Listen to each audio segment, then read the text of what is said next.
Subscribe करें और bell दबाएं ताकि कोई खबर रह न जाए।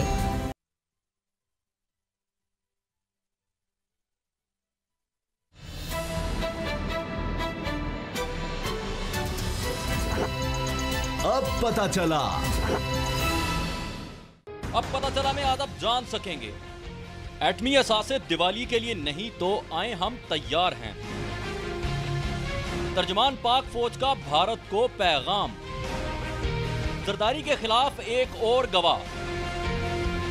वज़ीर-ए-आज़म की पार्लिमान आमद का मामला। अपोजिशन एहतजाज पर आमादा। MQM ने लगा दिया नारा, सिंध आधा तुम्हारा आधा हमारा।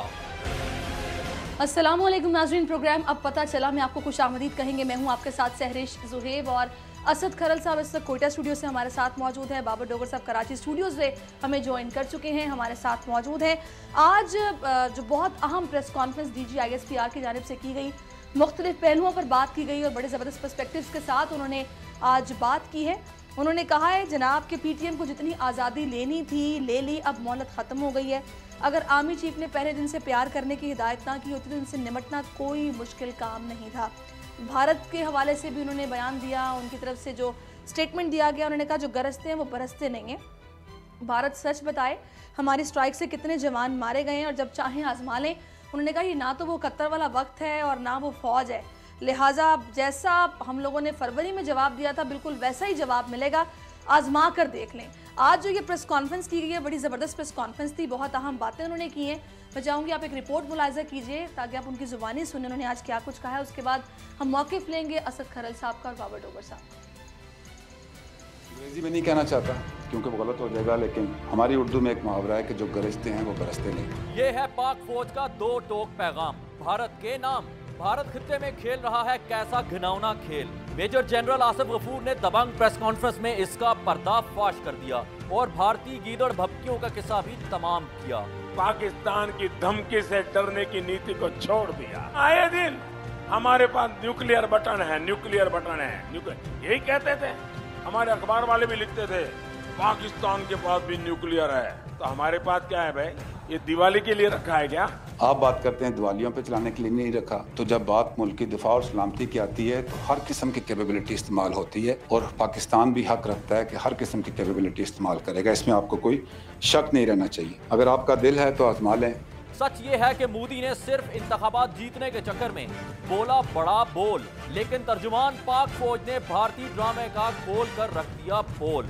जो आपने बालाकोट की स्ट्राइक का टैबू बनाया कि हमने ये कर दिया वो कर दिया, तो जो पाकिस्तान ने नौशहरा में काउंटर स्ट्राइक की उसके नतीजे में क्या हुआ वो आपने किसी को नहीं बताया। आपने रात में की, हमने दिन में की। मोदी और इसकी पार्टी की बेशर्मी देखें कि ये अपनी कौम का लहू गरमाने के लिए पाकिस्तान का मिल्ली नगमा चुराते हैं, ऊपर से पाकिस्तान को आंखें दिखाते हैं। दिल की हिम्मत वतन, अपना जज्बा वतन।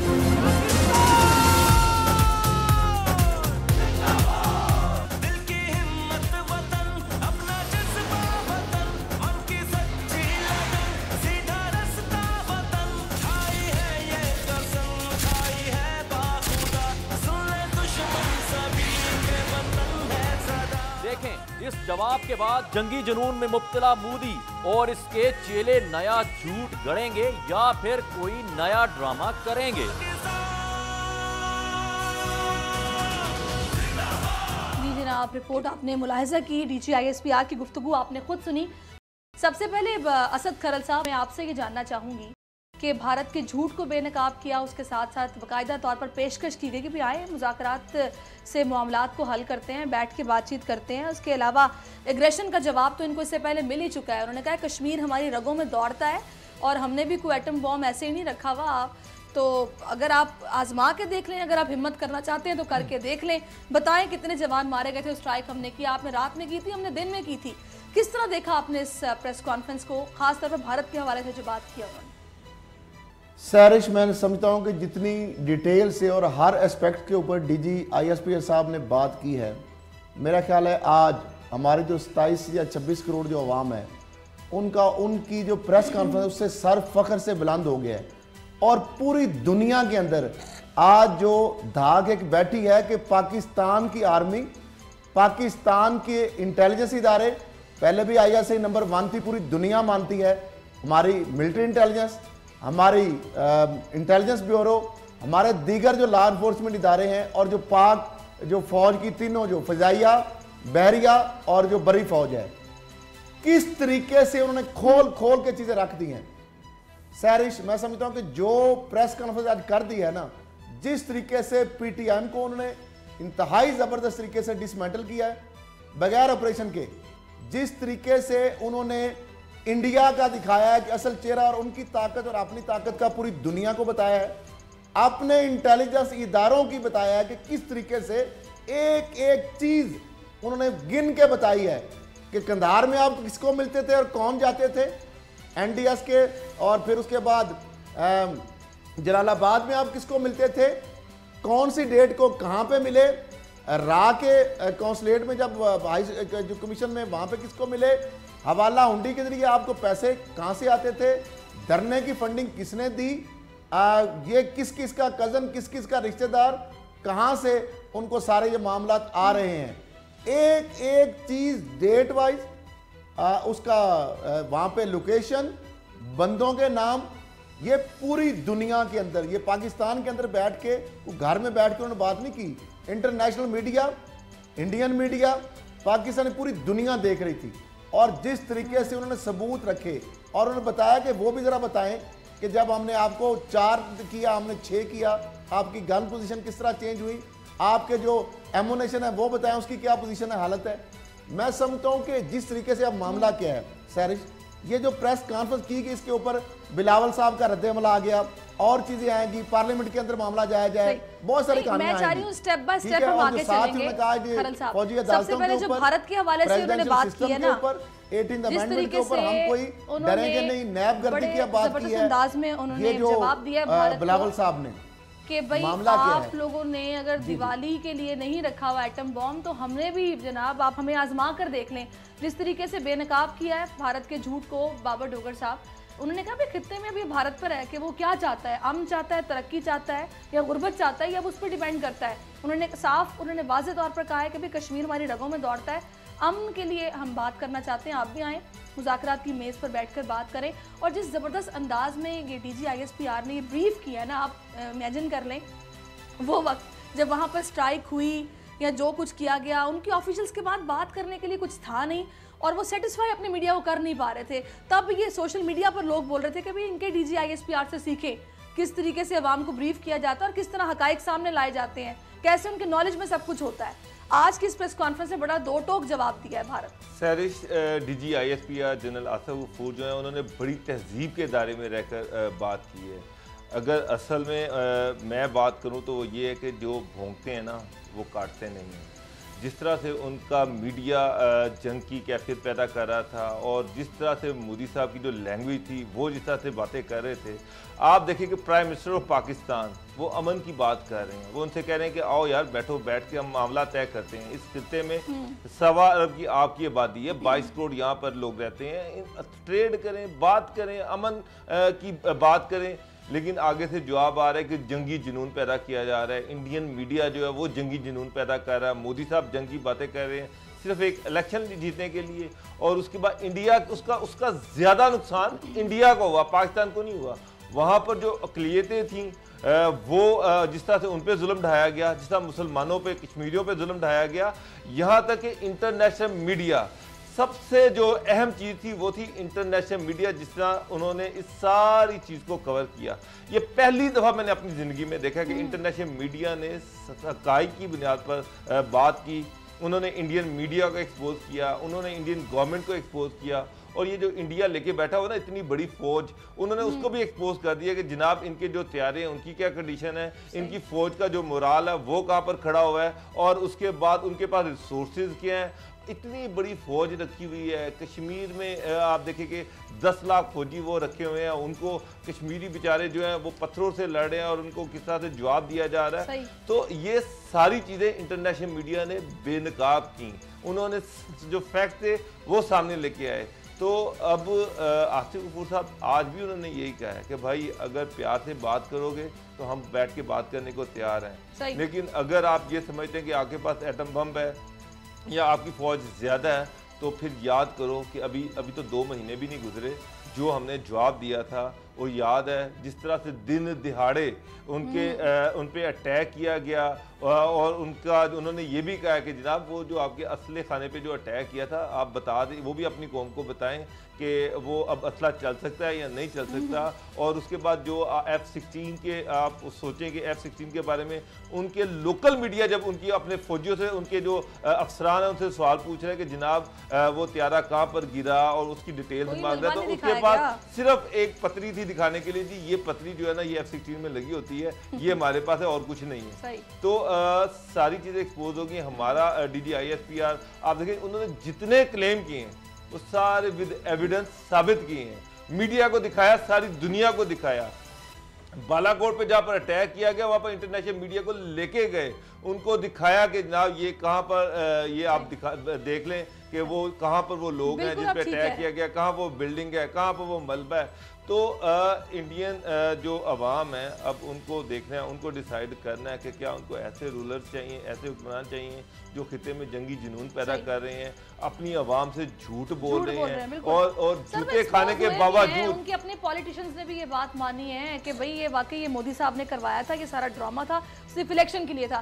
खैर आगे बढ़ते हैं, अब बात करते हैं रिफॉर्म्स की, जो मदारिस में रिफॉर्म्स की आज DGISPR ने बात की है कि भाई उनको कौमी धारे में लाने का फैसला कर लिया गया, हुकूमत ने मदारिस को कौमी धारे में लाना है अब, और तमाम उलमा मुत्तफ़िक़ हैं मदारिस में जदीद तालीम पढ़ाई जाएगी।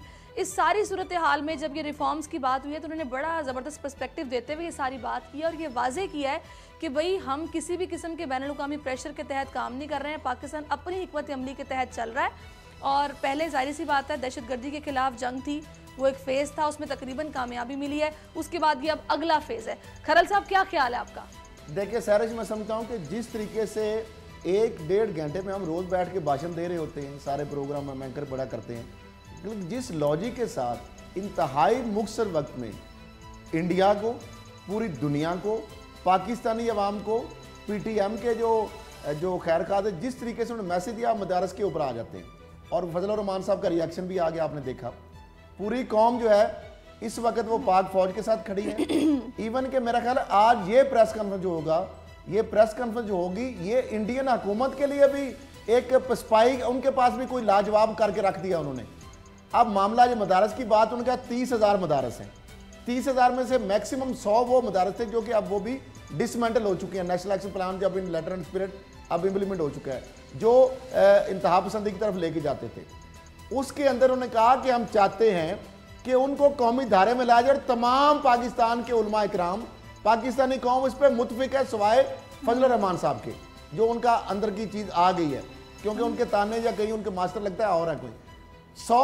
और फिर उसने उन्होंने कहा कि जो जदीद तालीम के साथ, ताकि वो जज बन सकें, वो एंकर बन सकें, वो डॉक्टर बन सकें, वो आर्मी में जा सकें, इंजीनियर बन सकें, उनका भी राइट है। क्योंकि 25 लाख लोग जो मदारस में पढ़ते हैं, जो दरस निज़ामी और दीगर, उनको अब रवायती जो हमारी है, जो टेक्निकल एजुकेशन है, वो भी दीजिए। यानी ऑनरशिप दी है उन लोगों को, उन बच्चों को ऑनरशिप दी है रियासत पाकिस्तान ने, जो कि कोई नहीं दे रहा था।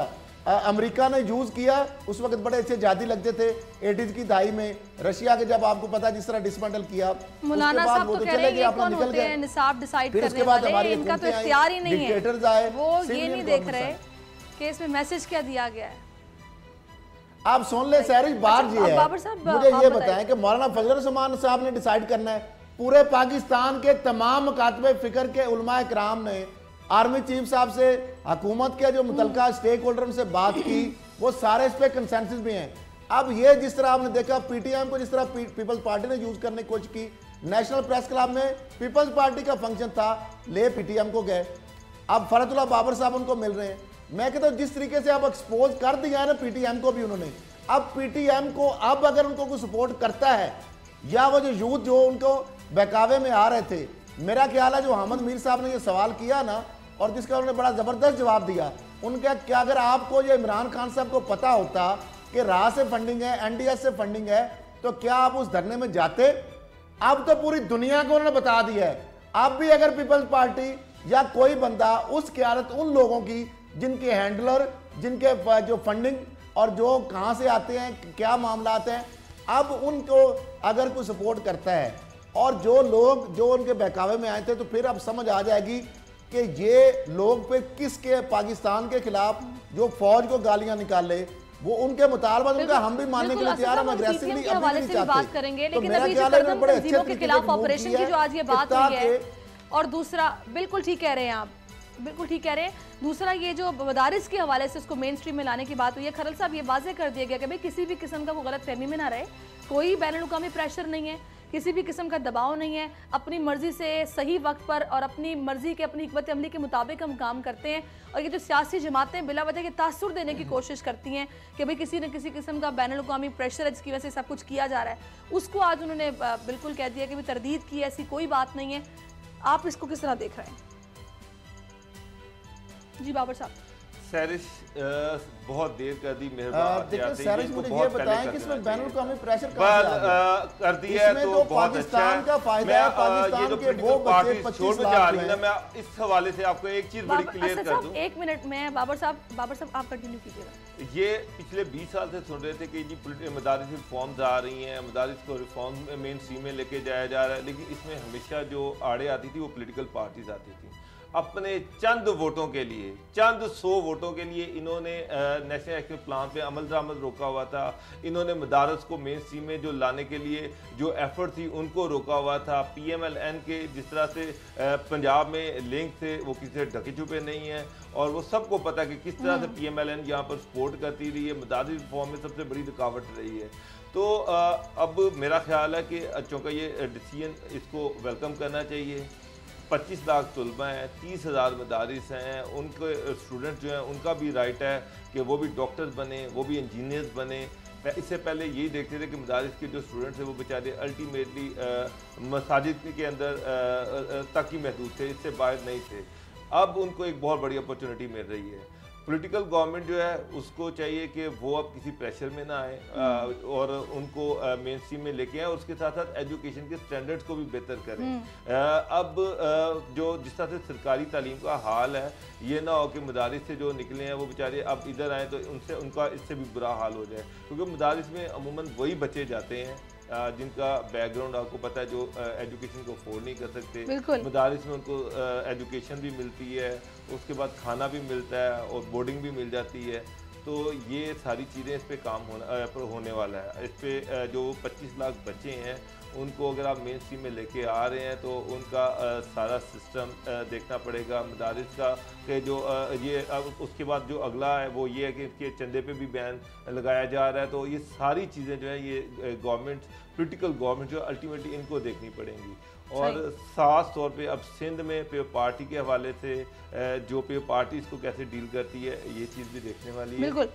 अच्छा, अब दूसरा जो ख़ास पॉइंट था वो एक जनाब उन्होंने पाक ईरान ताल्लुकात के हवाले से भी बात की। उन्होंने कहा कि जो पाक ईरान बॉर्डर है वो पाक अफ़गानिस्तान बॉर्डर से बिल्कुल मुख्तलिफ है, वो अमन बॉर्डर है और मुश्तरका हिकमत अमली के तहत वहाँ पर चीज़ों पर काबू पाया जा सकता है और पाया जा भी रहा है। और जो हालिया असद खरल साहब वज़ीर-ए-आज़म इमरान खान जब ईरान गए थे तो उनका एक बयान था जिस पर उन्होंने कहा था कि जो क्रॉस बॉर्डर टेररिज्म से जो मुतासर हो रहा है इस पर एक जॉइंट एक्शन लिया जाए, मुश्तरका हिकमत अमली बनाई जाए और मिलकर काम किया जाए, ये दोनों ममालिक के मुफाद में है। उन्होंने एक तरह से DG ISPR ने इसको इंडोर्स किया है, मतलब कि जो सिफारती हिकमत अमली है वो उसको लेके इन लोगों के साथ हैं। आज ये वाज़े हो गया है, हुकूमत के साथ हैं। सैरिश जो रियासत पाकिस्तान है और उसके इदारे हुकूमत और एक तो और मिलिट्री जो अस्करी क़यादत हमेशा कहते थे एक पेज पे, एक तो वो एक पेज पे है। दूसरा इस वक्त रियासती इदारे जो है अपनी रिट कायम करने के लिए किसी हद तक भी जाने के लिए तैयार है, कोई कंप्रोमाइज़ नहीं है, कोई समझौता नहीं है। अब सबसे पहले जो पाकिस्तान का जो मफाद है ना उसको मलूज़े खातर रखा जाएगा।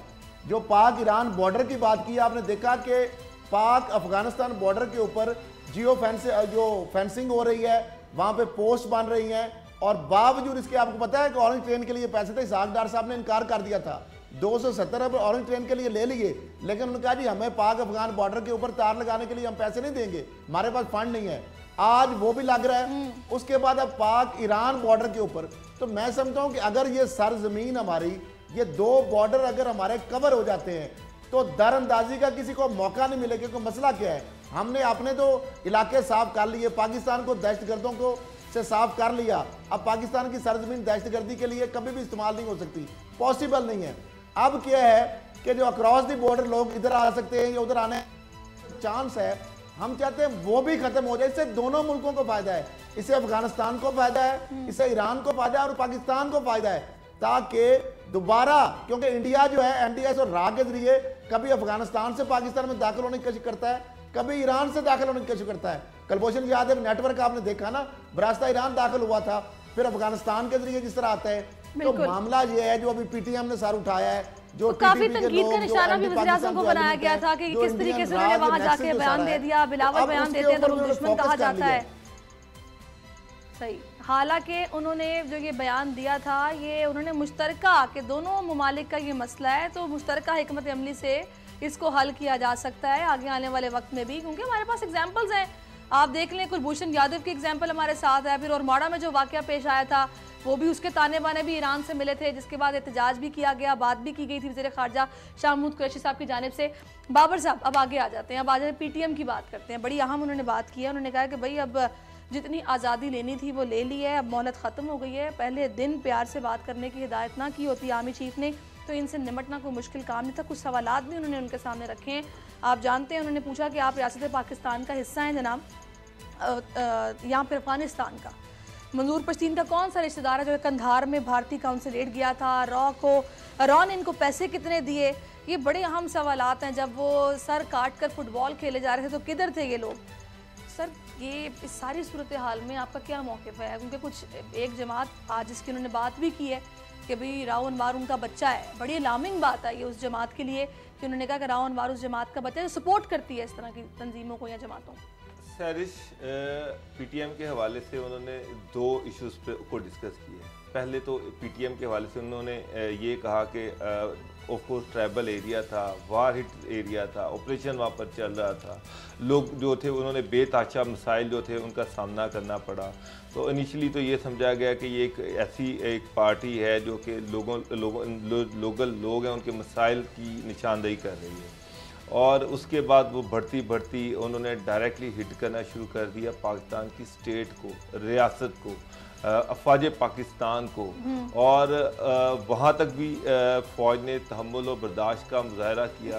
लेकिन उसके बाद जो चीज़ें सामने आनी शुरू हो गई कि जिस तरह से वो पूरे पाकिस्तान में मुजाहरे कर रहे थे, जलसे कर रहे थे, फिर उनके ताने बाने मिलने शुरू हो गए। बलोच सेपरेटिस्ट जो मूवमेंट चलाते रहे लोग, उनके साथ बलोच अलहदगी पसंद लोगों के साथ उनके ताने बाने, उससे एक स्टेप आगे गए तो पता चला कि ये इनको फॉरेन फंडिंग भी हो रही है, रा इनको फंडिंग कर रही है, एनडीएस उनको सपोर्ट कर रही है, उसके बाद एंटी पाकिस्तान जो एलिमेंट्स हैं वो सारे इनको सपोर्ट कर रहे हैं। तो अब वो पाकिस्तान के लिए एक थ्रेट बनना शुरू हो गई है। नौजवान नस्ल जो है ये उसको वर्गला रहे हैं, और इतना पैसा जो आ रहा है वो सारा पैसा जलसों जुलूसों पे खर्च कर रहे हैं, और जो इश्यूज जो है वो सिर्फ ये है कि पाकिस्तान की स्टेट को टारगेट करना, पाकिस्तान आर्मी को टारगेट करना।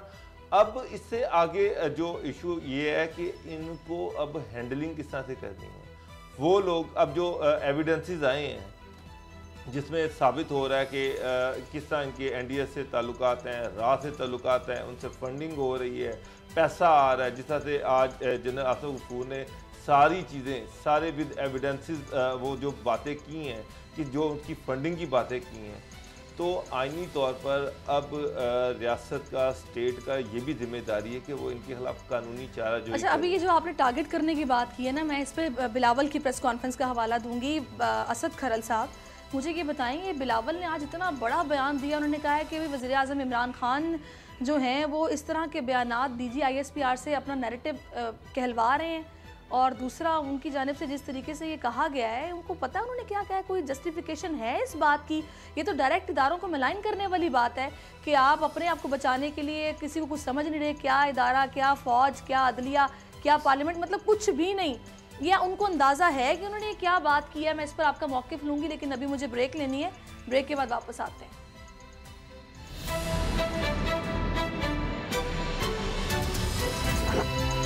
अब पता चला।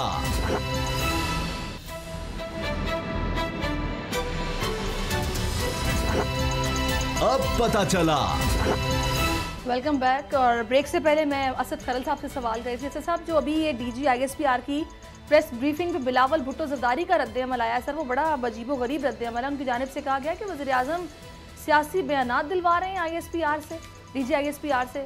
उनको मालूम है कि वो ये क्या बोल रहे हैं, कुछ जस्टिफिकेशन है इस बात की कि जो उन्होंने कही है आज, मतलब ये अपने आप को बचाने के लिए इनको कोई परवाह नहीं है, ये सारे इदारों को मतलब डायरेक्ट मलाइन करने की कोशिश कर रहे हैं। क्या फ़ौज, क्या अदलिया, क्या पार्लियामेंट, कीचड़ उछालने की कोशिश की जा रही है। उनको अंदाज़ा है उन्होंने क्या बात की है? उनको अंदाज़ा भी है, उनको सब कुछ पता है। ये मामला ये है कि ये कोई भोलपान में उन्होंने बयान नहीं दिया, ये दानिस्ता बयान दिया है। और ये इस्ती का कोई नैरेटिव का फ़र्क नहीं है। और माशाल्लाह वो सारे ताने बाने मिल रहे हैं। कहा कि नेशनल प्रेस क्लब इस्लामाबाद में पीपल्स पार्टी ने फंक्शन रखा, पीपल्स पार्टी की जानब से बुकिंग हुई और वहाँ पे मंजूर पुश्तीन वगैरह कंपनी सामने नमूदार हो गई। अब मामला यह है कि जरदारी साहब ने 26 जुलाई इनके जो वालिद साहब हैं, जो बाबा हैं, जो अभी स्क्रिप्ट राइटर हैं इनके, उन्होंने 26 जुलाई 2016 को एक बयान दिया था इदारों के हवाले से। उन्होंने कहा कि हम रहेंगे, आप 3 साल रहेंगे, हम इंड से इंड बजा देंगे। वो किस लिए उनकी तलखी थी, क्यों उनके लहजे में तलखी थी, शिद्दत थी? इसलिए कि उस वक़्त ये फेक अकाउंट का मामला FIA ने उसको छेड़छाड़ की थी। लेकिन बाद में चौधरी निसार, जिन्होंने हवाला भी दिया था कि मुझे पता है यान अली और बिलावल के एक ही अकाउंट से टिकट बन रहे हैं, तो उसके बाद डील हो गई, वो वापस भी आ गए। तो मामला ये है कि जब इनकी करप्शन पे हाथ डले, जब इनकी करप्शन आप पकड़ेंगे तो ये फ़ौज को गालियाँ निकालेंगे, ये अदलिया को गालियाँ निकालेंगे, ये इदारों को मुतनाज़ा बनाने की कोशिश करेंगे। अब मुझे ये सियासी बयान है कि डान लीग्स अगर इन कैमरा इनको वो डान लीग्स की शक्ल में आ जाती है। पार्लियामेंट में बहस कराए, ये पार्लियामेंटी पार्टी ने पकड़ना था कि मजदूर पसीन को जलालाबाद में फंडिंग कौन कर रहा है, कंधार में कौन कर रहा है, जो पाकिस्तान के अंदर जो रा के जो एजेंट है इंडियन हाई कमीशन के जरिए वो कैसे कर रहे हैं, दुबई से पैसे आ रहे हैं, ये पार्लियामेंट्री कमेटी ने पकड़ा है, ये हमारे इंटेलिजेंस इदारों ने पकड़े हैं सारे। और उनकी पेशेंस देखें। डीजी ISPR जिस उन्होंने कहा कि मैं बंदा खड़ा हूँ, उनके पास जो चीज़ें उन्होंने बताई हैं पूरे इंटरनेशनल मीडिया को, इदारों का नाम लेके, मुल्कों का नाम लेके, NDSA के इदारे का नाम है, जो जो एजेंसी है वो कहता है NDSA एजेंसी है अफगानिस्तान की इंटेलिजेंस, इंडिया की एजेंसी है, उनके हवाले दिए हैं, डेट्स दिए हैं, बंदों का नाम बताया है, फंडिंग की डिटेल बताई है। इसका मतलब ये है कि हमारे इदारों के पास फैक्ट्स एंड फिगर्स के साथ उन्होंने आज ये बात की और सारे हकाइक आवाम के सामने रखे हैं। बिलावल भुट्टो जरदारी, लेकिन वही बात है ना जो आपने खरल साहब भी बात की है कि जब इनकी करप्शन पर हाथ डालता है तो इदारों को मुतनाज़ा बनाने की कोशिश करते हैं, तनकीद का निशाना बनाते हैं। सही। आज ये जाली अकाउंट्स केस में भी जरदारी साहब ने कुछ ऐसा ही किया। जब फरियाल तालपुर और जरदारी साहब को जमानतें मिली हैं, 15 मई तक की तौसी की गई है। दूसरा 2 खवातीन बैंक अफसरों के बाद तीसरा मुलजिम शेर मोहम्मद भी है जो कि वादा मुआफ गवाह बनने को तैयार हो गया। मुश्किलात इनके लिए बढ़ती जा रही हैं। लेकिन आज एक और बयान जो बाबर साहब जरदारी साहब ने दिया है कि मुल्क में नैब चलेगा या मईशत चलेगी। ये क्या लिंक है नैब का मईशत के साथ? और दूसरा जब उनसे सहाफ़ी ने ये पूछा कि भाई आपको क्या लगता है हुकूमत टेन्योर पूरा करेगी, तो कहते खुदा ना खास्ता कि हुकूमत अपना टेन्योर पूरा करे। तो ये जो नैब और मईशत को उन्होंने लिंक किया, आपको कुछ समझ आई है इस बात की? बिल्कुल समझ आ रही है सहरिश। अगर आप इन पे हाथ डालेंगे, अगर आप करप्शन पे हाथ डालेंगे, अगर आप इनके लुटे हुए पैसे पे हाथ डालेंगे, तो फिर ये जो इकोनॉमी है, ये जो अरबों रुपए के पाकिस्तान में अरबों डॉलर के कर्जे लिए गए हैं जरदारी साहब के दौर में और नवाज शरीफ के दौर में, और ये जो सारा हड़प कर गए हैं, और उसके बाद जो इकोनॉमी की सिचुएशन है, जिस तरह से बड़े बड़े बिजनेसमैन जो हैं उनकी करप्शन जो है वो बेनकाब हो रही है। इनका मतलब है कि ना मलिक रियाज को पकड़ें, ना मियाँ मंशा को पकड़ें, ना जरदारी साहब को पकड़ें, ना नवाज शरीफ को पकड़ें, ना शहबाज शरीफ को पकड़ें। वो लोग जिन्होंने अरब $100 लूटे और पाकिस्तान से बाहर भेज दिए, और आज जो भी सूरत हाल है उसके जिम्मेदार हैं, उनको छोड़ दिया जाए, उनको कुछ ना कहा जाए तो चीज़ें ठीक हो जाएंगी। मियाँ मंशा साहब जो है वो भी अपनी इन्वेस्टमेंट डबल कर देंगे, उसके बाद मलिक रियाज साहब जो है वो भी अपनी इन्वेस्टमेंट डबल कर देंगे। यानी कि एक चीज़ जरदारी साहब मान गए हैं कि ये जो क्राइसिस पैदा किया हुआ है ये जानबूझ के पैदा किया हुआ है। ये वो जो चंद लोग हैं, चंद ख़ानदान हैं जिन्होंने अरबों रुपए लूटे हैं इस मुल्क के, उन्होंने सरमाया खींच ली है, पैसे जो हैं वो मार्केट से उठा लिए हैं। सही। मियां मंशा साहब जो हैं उन्होंने अपना हाथ रोक लिया है, मलिक रियाज साहब जो हैं उन्होंने अपना हाथ रोक लिया है, और इनके जो और बेतहाशा इन पे जो इन्वेस्ट करते हैं, इनके जो इन्वेस्टर्स हैं जैसे जहांगीर सदीकी साहब हैं, इस तरह के बड़े बड़े बिजनेसमैन जो हैं वो पीछे हट गए हैं ताकि एक आर्टिफिशियल किस्म का क्राइसिस पैदा किया जा सके। कुछ पीछे की गवर्नमेंट की लूटमार है, कर्जे देने हैं, और एक ऐसी सिचुएशन बनी हुई है जिसमें इन्होंने एक जाली किस्म का क्राइसिस पैदा किया हुआ है। अब ज़रदारी साहब, अगर उसका मतलब तो ये है कि आज नैब इनसे केसेस वापस ले ले, आज ज़रदारी साहब को फ्री हैंड दे दिया जाए, आज मियां साहब को फ्री हैंड दे दिया जाए तो इकोनॉमी भी चल जाएगी और सारी चीज़ें भी चल जाएंगी। तो मसला सारा केसेस का मसला सारा केसेस का, मसला सारा लूटी हुई दौलत का, मसला सारा लुट मार का। जो पैसा जो हड़प कर गए हैं अगर वो निकालने की बात करें तो फिर मंजूर पशीन भी अच्छा लगता है। आप बिलावल की बात कर रहे हैं और मरियम के बेतहाशा ट्वीट्स हैं मंजूर पशीन के हक में, वो उसकी सबसे बड़ी सपोर्टर हैं। और मजे की बात यह कि 5 साल तो इनकी गवर्नमेंट रही है, फाटा रिफॉर्म जो है वो इन्होंने की नहीं। उस वक्त मौलाना फजल रहमान के कहने पे ये जनाब उनके साथ मिले रहे हैं, और वह ट्राइबल एरिया जो था उसमें जो डेवलपमेंट होनी थी वो उन्होंने होने नहीं दी। और जब मंजूर पशीन ताकतवर हो गया अब ये उसको सपोर्ट कर रहे हैं। दोनों पॉलिटिकल पार्टीज, दोनों बड़ी पॉलिटिकल पार्टीज जिनकी जिम्मेदारी थी वहां पर रिफॉर्म लाने की, वहां पर बेहतरी लाने की, वो तो नहीं किया। अलबत्ता जब इनकी करप्शन पे हाथ डाला गया अब मंजूर पशीन को दोनों सपोर्ट कर रही हैं। सही कह रहे हैं आप। तो खरल साहब, आपका मौकिफ क्या है? ये आज ज़रदारी साहब ने जो बयान दिया है, आप इस पर क्या कहेंगे? दूसरा, आप कुछ गंदम के मामला पर भी मुझे बता रहे थे कि भी कोई बोरियां वगैरह गंदम की जो कि आगे पीछे हुई हैं, छापे मारे जा रहे हैं, रात को भी छापा मारा गया है, क्या खबर क्या आपके पास? हाँ जी, बिल्कुल। सैरिश, एक तो जो जरदारी साहब ने कहा है ना कि नैब चलेगा या मुशत चलेगी, वो बिल्कुल उन्होंने ठीक कहा, क्योंकि अब इनकी जो काला धन है, जो फेक अकाउंट्स का मामला है, लूट मार का मामला है, वो अब नहीं चलेगा, क्योंकि नैब अब चलेगा और रियासत चलेगी। अब गंदम के एक तो फुटबॉल जो खेले गए जो सरों को काट के, वो इनके दौर में जो पीपल्स अमन कमेटी को इनका होम मिनिस्टर सिंध था, जो असला और ये ज़ैर बलोच, उन्होंने खेले ना, और मरकज़ में भी इनकी हुकूमत थी। फिर जनरल मोहम्मद बिलाल साहब इस तरह रेंजर के थे, उसके बाद अभी जनरल मोहम्मद सईद साहब जो रेंजर डीजी रेंजर्स हैं, उन्होंने आपने देखा कराची के अंदर अमन किस तरह वापस लेके आए। अगली बात आ जाए जो ये कह रहे हैं, अब सिर्फ मैं आपको बता दूं कि जो खांचे क्या चल रहे हैं, गंदम के हवाले से जुमे को एक रेड किया, कश्मोर और कंद कोट में सिर्फ 2 गोदाम पकड़े थे जो सरकारी गंदम 1 अरब 20 करोड़ निकला। अब ये मामला 3 अरब से क्रॉस कर गया। सैरिश, हफ्ते और इतवार को मजिस्ट्रेट की छुट्टी थी, आज मजिस्ट्रेट नैब को मिल गया है, और उन्होंने छापे क्या किए हैं, लाड़काना से 36 करोड़ की गंदम गायब। ये रिकॉर्ड पे बातें हैं, मैं जो अभी कह रहा हूं, अभी ये कार्रवाई का सिलसिला जारी है। खैरपुर में सील कर दिया गया, फिर उसके बाद नवाब शाह में, सक्खर में, रहीम यार खान में, अभी घोटकी में, उसके बाद नवाब शाह में, नुशहरा फरोज में 5 अरब तक तकरीबन जो मोहतात अंदाजा है सिर्फ इस साल के अंदर जो सरकारी गोदामों से गंदम गायब हुई, 5 अरब से वॉल्यूम वो क्रॉस करता हुआ नजर आ रहा है। इन्होंने क्या ड्रामा किया है कि नैब की कार्रवाइयों से जाली एक्स देखे। सक्खर में आज एंटी करप्शन से एक रेड करवा दिया, एंटी करप्शन ने डिस्ट्रिक्ट फूड कंट्रोलर से रेड करा के 15,000 उनका जी बोरियां, 75,000 गायब हुई, 15 करोड़ का। नैब ने उस मामले को भी टेक ओवर किया। अभी घोटकी से एंटी करप्शन सिंध ने जो 1100 बोरियां पंजाब जा रही थी वो मामला पकड़ लिया, सिर्फ कि ताकि इनको पता है कि अब ये नैब तो एक्टिव हो गया है। नैब ने जो रीफिलिंग कर रहे थे सारे गोदाम सील कर दिए। ये गंदम की एक बोरी के ऊपर 1500 से 2000 ये जनवरी फरवरी में कागजों में वो भरे हुए थे गोदाम, वैसे वो खाली थे। अब चूंकि नई फसल आनी है, वही बोरी जो है 2400 2000 की होती है, तो वो जो 1500 2000 पर बोरी का 5 अरब एक सीजन का, 10 साल की अब की हुकूमत, 30 साल की ओवरऑल 150-200 अरब के खांचे तो यहाँ पे निकल आए, जिसमें फ्री फूड मिनिस्टर सिंध में किनका होता था, डीएफसी कौन लगाता था, सक्कर और लाड़काना में ये सारे मामला, अफगानिस्तान स्मगल हो रही थी, पंजाब आ रही थी गंदम, और ये मट्टी जो खिला रहे थे, यानी जो गंदम जाया होती दरियाबुर्द करने के बजाय नई गंदम उसमें जो बेच देते थे उसमें मट्टी डाल देते। आपने देखी तस्वीरें भी देखी। अब जो डीजी नैब सक्कर है मिर्जा इरफान बेग, ये वही डीजी नैब है जब ये कराची और नैब पिंडी में थे डायरेक्टर। इन्होंने 12 अरब का स्कैंडल जिसमें 25,000 लोगों का पैसा लूटा गया था, मुफ्ती एहसान मुदारबा स्कैंडल।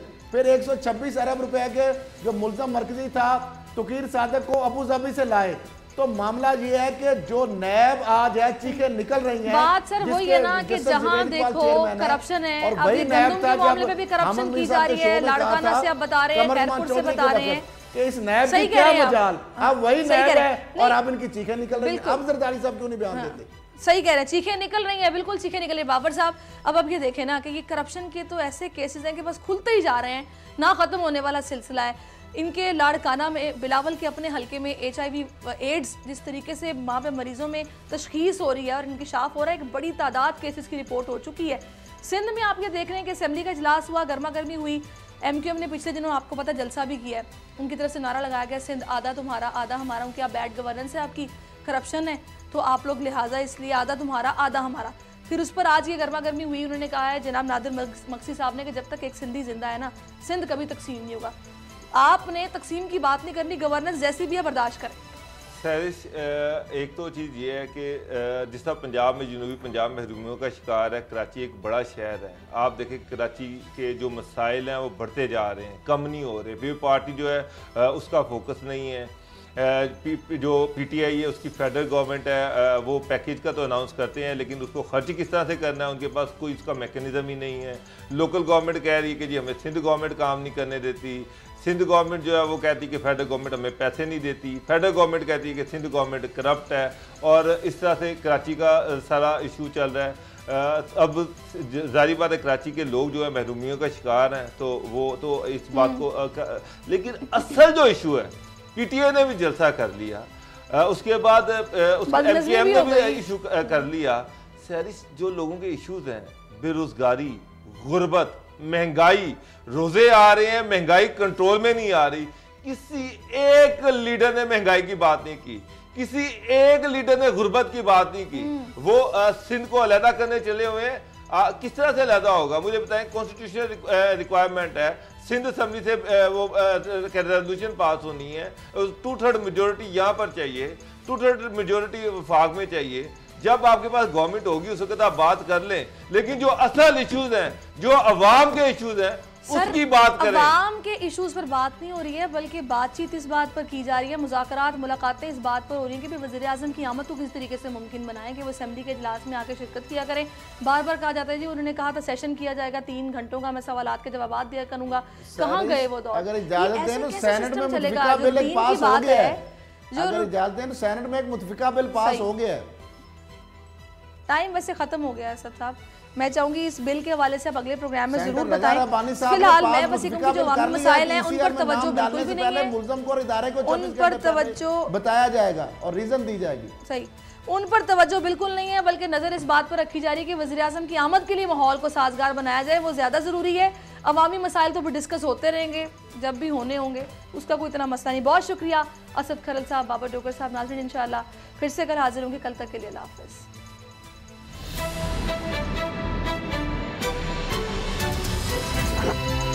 अब पता चला।